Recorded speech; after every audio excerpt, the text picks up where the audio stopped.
Hey friends, I hope your week is off to a great start. Today I'm going to be trying out Rick Martinez's recipe for tie-dye butter cookies. So this recipe is from the December issue of Bon Appetit, which means we've officially arrived in peak holiday baking season.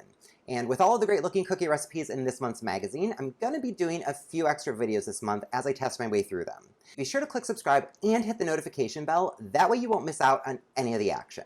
If there's a specific cookie that you would like to see me test out, let me know in the comments down below and I'll try to give that a go for you. Without any further ado, let's get into this recipe. So I'm going to start off by creaming my butter and sugar. So this is pretty much a basic cookie recipe. I've got my room temperature unsalted butter, and I'm popping this into the bowl of my stand mixer with granulated sugar and a little kosher salt. So we're going to cream this for about 3 minutes, and we're just looking for the mixture to get light and fluffy, pale in color, and when you rub the butter between your fingertips, you shouldn't feel any grains of undissolved sugar. That'll let us know that this is ready for the next step. Alright, so I think that this is looking pretty good. It's definitely light and fluffy. You can see here, I mean, it looks basically like buttercream frosting. This is absolutely beautiful. So next I'm going to add in my pure vanilla extract. The recipe calls for 2 egg yolks, so I'm going to just save these whites.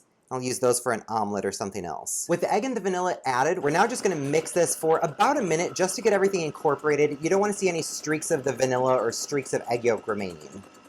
And at this point, we can go ahead and add in the flour. So if you're keeping track at home, this is 6 ingredients in this cookie recipe. So this is kind of unexpectedly simple for Bon Appetit. Here I've got my AP flour. We're putting it in all at once. And then on low speed, I'm just going to mix this until that flour is incorporated. So that flour is looking evenly incorporated to me. I'm just going to scrape the beater off, make sure there aren't any unincorporated bits trying to hide out. This dough is definitely drier than a chocolate chip cookie dough. You can see that there's a little bit of kind of crumbliness happening down here, but in general, the dough is sticking together.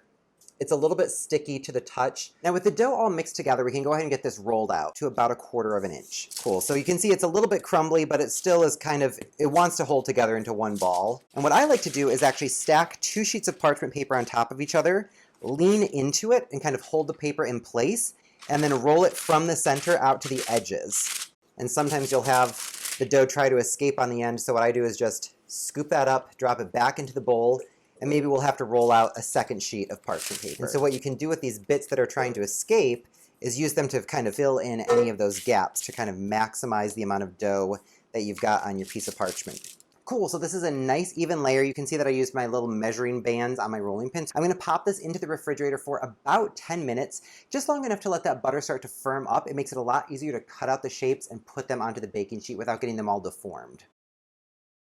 So the dough is chilling for about 10 minutes, and you can see it's firmed up a lot. So you can pick it up, it's very kind of stiff to the touch.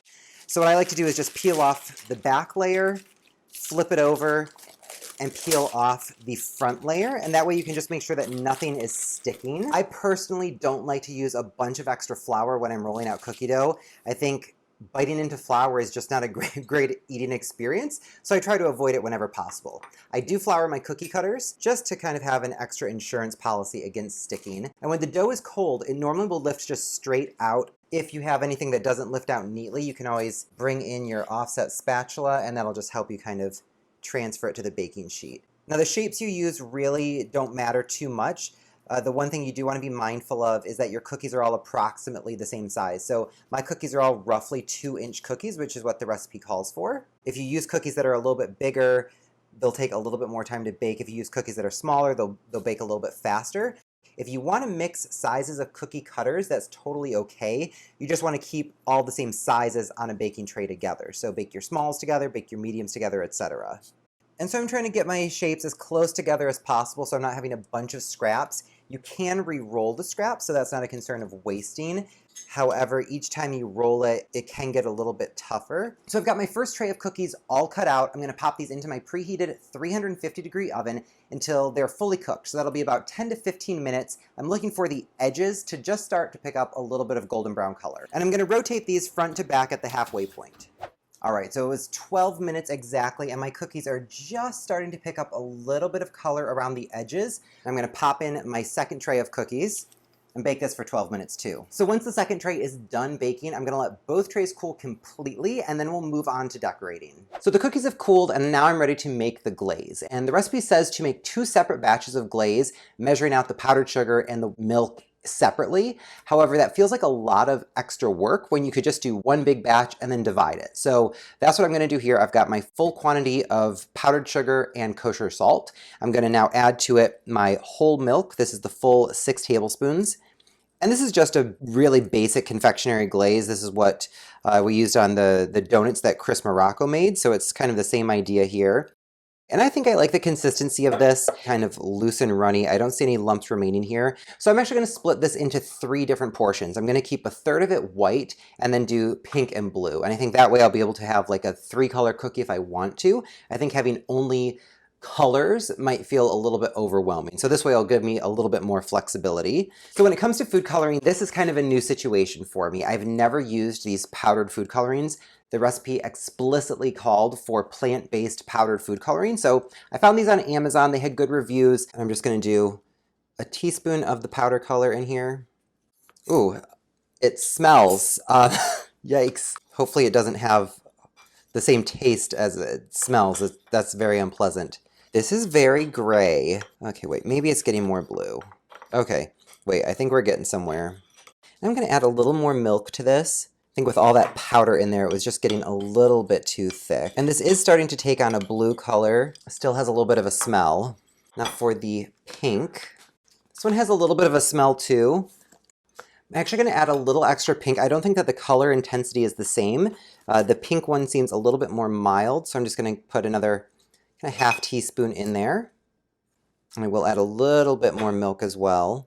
Typically when you're doing kind of frosting work and you're trying to blend colors together, you want to have the consistency of them be all approximately the same. That way they'll blend appropriately. If they're different thicknesses, you can get kind of some weird results, and it increases your chance of having the color bleed with traditional food colorings. I don't know if these plant-based ones are subject to those same rules. All right, so now we are going to do the marbling of the cookies. The first method I'm trying is just stacking the icings on the plate. So white, pink, and then blue. Swirling everything together using a toothpick and a figure-8 pattern.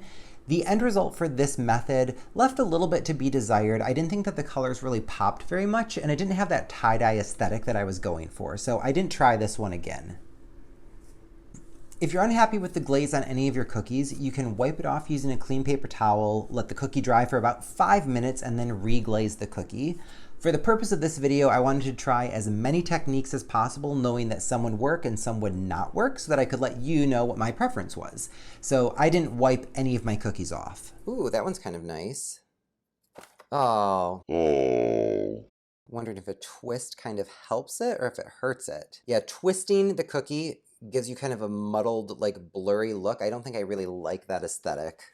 If you don't want to spend the money on 2 different food colorings, you can still get a great tie-dye look using one color plus white. So I did tie-dye with both blue and white and pink and white, and I thought they both looked great. So it's really just a matter of how you put the icing on the plate to get the result that you want. From all the different techniques that I tried, my favorite result was having the white icing in the center with the blue and the pink on either side. I think having that white neutral icing in the middle allows for both of the colors to pop really well. They look really vibrant. They don't blend together and get all kind of muddy and murky in the center. Plus you get some really interesting fading as the icing starts to blend and meld together. So that is hands down my favorite approach, but there are a lot of great ways to do it, and you really can be as creative as you want. So this is a really fun project. Okay, cool. So the cookies are all done. Now these need to dry for at least 2 hours to allow the glaze to fully harden. So the glaze on these butter cookies has been hanging out at room temperature for about 2 hours now. So it is firm to the touch, it looks like a matte finish, and overall I am happy with the result of the cookies. The cookies feel super tender to the touch, almost like a shortbread. So I guess I'm not really clear on what a butter cookie is, if it's just another name for shortbread or if it's something different, because this dough is behaving very much like a shortbread. And I'm super curious to try it out. I'm gonna break this in half. And the cookie is crisp and kind of crumbly, not in really a dry way, just in a way that makes me feel like this is going to be kind of flaky and tender and melt in your mouth kind of a situation going on. So let's see.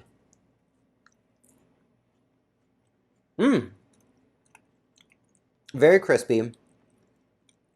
Very reminiscent of shortbread. Melts in your mouth right away. The glaze doesn't have any kind of off flavor. The taste here completely neutral. Overall, I think this is really tasty. The decorating technique I am a big fan of. For 6 ingredients, it's super basic and simple, but it tastes fantastic. So if you're kind of just dipping your toe in the water for holiday cookies, I think that this would be a really good place to start. And whether you want to do this tie-dye marbling technique or you want to just leave them alone, I think the cookie on its own is probably tasty enough that it doesn't really need all of the decorations. I really hope you enjoyed this week's video. If you did, please be sure to give me a big thumbs up and click subscribe. Thank you so much for watching. I'll see you next week.